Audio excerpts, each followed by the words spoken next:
So yeah, just a quick question to start with to you. Someone's asked whether this kind of technology can be used for sports performance and/or preventative medicine. So yeah, specifically part of the outputs that we're looking to try and measure as part of our indicators that we're trying to look at is particularly for the preventative bit. How can we prevent people becoming iller by the fact that we have an early intervention, both through the visual communication and the identification, but particularly with the mixed reality one, because you can see the effectiveness of the exercises, because you can also see, what the best practice would look like when they're trying to do their discharge from a joint replacement, and you'd expect what the natural movement would look like. That would apply equally in performance. We know the classic example is a golf swing. I don't play golf, I'll be rubbish at golf, but if you were to compare my swing with those sensors to maybe those of somebody like in my age, it was Greg Norman, you would see that I'm a complete amateur in a completely different zone than his smooth stroke. Similar with football. And I suppose with COVID, meaning that lots more consultations have had to be done remotely, does that help the rollout of this kind of application? Does it mean that everyone from the people kind of using online consultations to the people performing them, they're used to this kind of technology that we're talking on today, and that can potentially give you kind of better buy-in and potentially more applications? In theory, yes, of course, some of the other challenges will be around certainly some of the care home settings. If you think about the improved quality, the improved high definition of some of the images to enable that, we have to understand what that breadth of that vision could be. So there are privacy implications that we're certainly aware of. Equally, there are certain challenges where I talk about the workflow. That only works when we look at the structured enablement of, if you're going to replace a clinic, what happens when you're still running a clinic at the hospital and then somebody has to switch to this new camera, etc., and those processes. So part of this is what we'll learn is making these changes. What are the logistics that we need to look at, and what is the workflow? But we do this when we do any digital transformation across the system. People engagement in workflow design is really important. We've got a whole series of clinical logarithms which will help the patient flow and understand those decisions. People are anxious. They're worried about they might miss something when they feel better when they see somebody face to face.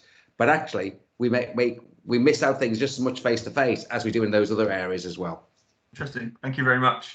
Got a question for Nick on the connected forests. Hi, Nick.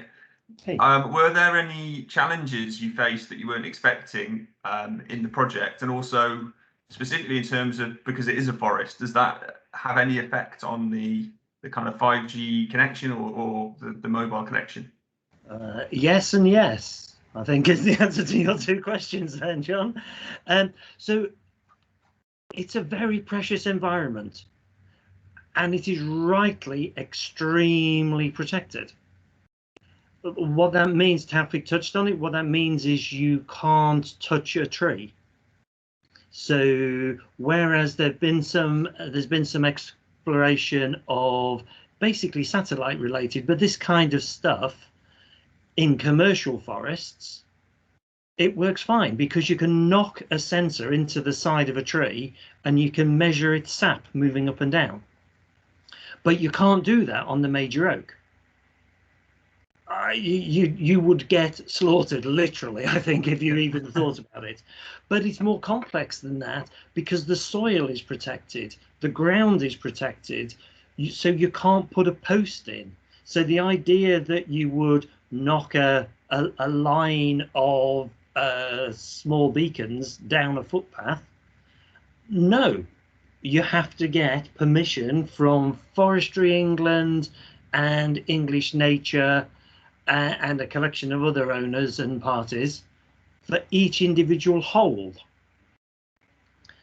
And so all of a sudden, things that you might take for granted if you were doing this in a city centre suddenly have become far more challenging than we expected, which is kind of why Taufik was touching on the remote tagging idea. the idea that actually you might send something up in the air to be your 5G aerial and then bring it back down again later. Those are the kind of things we're trying to explore, because it is such a sensitive environment, and the whole point is to try to protect it. So we can't go digging stuff up and chopping trees down. And also all the insect life is important, and the bird life and all the other fauna, because a forest is made up of far more than trees. It's hugely challenging, and it's been, speaking as an old project manager, it's been massively frustrating, because you kind of go, hey, it takes 3 days to put this in. No, it doesn't. It's I think Joe may have touched on some of the stuff involved as well.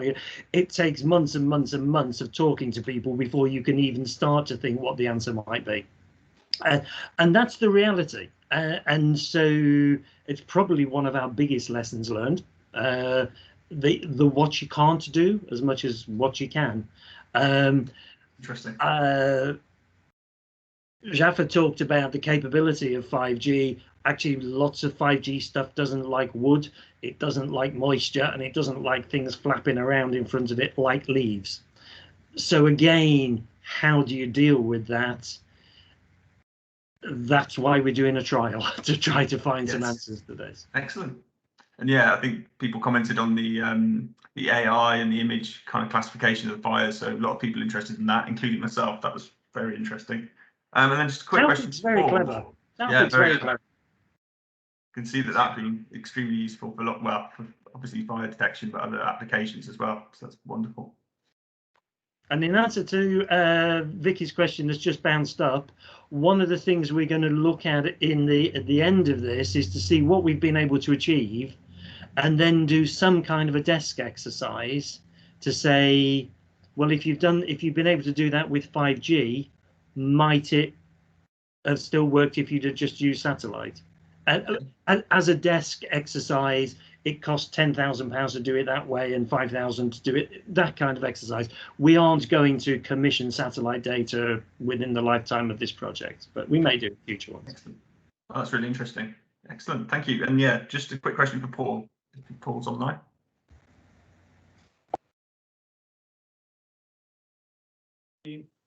Yes. Hi, Paul. I think this is one from the chat that you flagged up, which was about how effective are applications for agriculture in low data remote locations. I think someone suggested they'd run a project or got data or got technology, but it wasn't, or the coverage wasn't good enough for the technology to work. Yeah.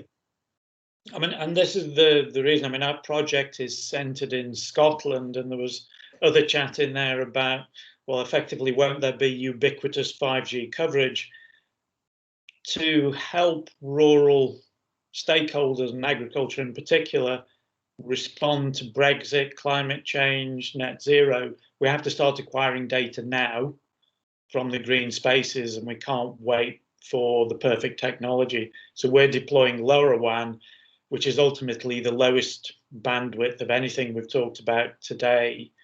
And yes, we're successfully running 5 digital farms, all of which are gathering soil moisture data. Yeah, I think whoever it was put the comment in was talking about SIM cards and stuff.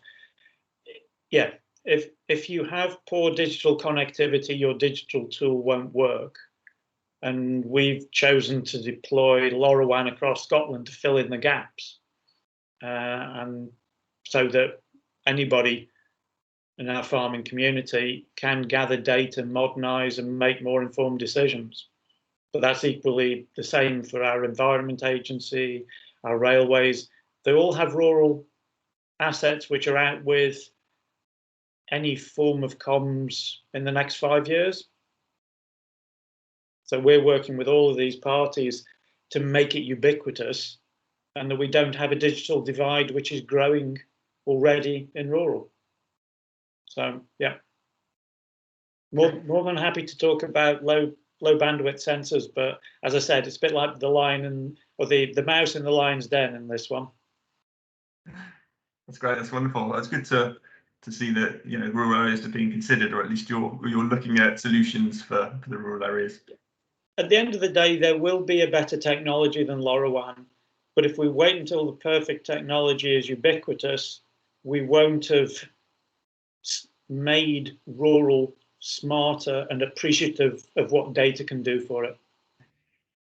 And we will have failed our communities if we wait. We have to get them thirsty for data.